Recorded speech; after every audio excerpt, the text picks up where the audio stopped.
needed to put taskmasters over the Israelites because they were too great a nation for the Egyptians to contain, which meant that the Israelites were at a greater number than the Egyptians were. People always forget that. They did a study of how many Israelites went out into the wilderness throughout the 40 years, and it was like some 6 million people. And the Egyptians put taskmasters over the Israelites because the Israelites were so great that the Egyptians began to oppress them to make them feel like they were worthless, in a sense.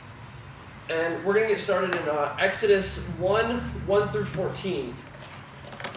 Verse 1 says, "These are the names of the sons of Israel who came to Egypt with Jacob. Each came with his family. Reuben, Simeon, Levi, and Judah. Issachar, Zebulun, Benjamin, Dan, Naphtali, Gad, and Asher. The total number of Jacob's descendants was 70. Joseph was already in Egypt.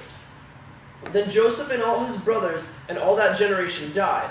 But the Israelites were fruitful, increased rapidly, multiplied, and became extremely numerous, so that the land was full of them. A new king who had not known Joseph came to power in Egypt. He said to his people, 'Look, the Israelite people are more numerous and powerful than we are. Let us deal shrewdly with them, otherwise they will multiply further, and if war breaks out, they may join our enemies, fight against us, and leave the country.'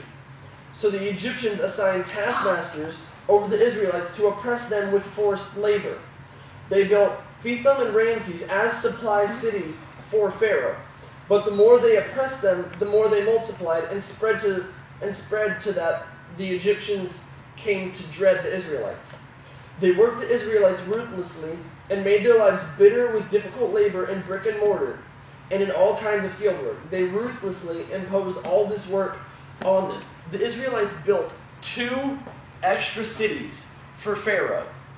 They were built for Pharaoh, but they were built so that way the Israelites, because they kept multiplying, they kept increasing in such a great number,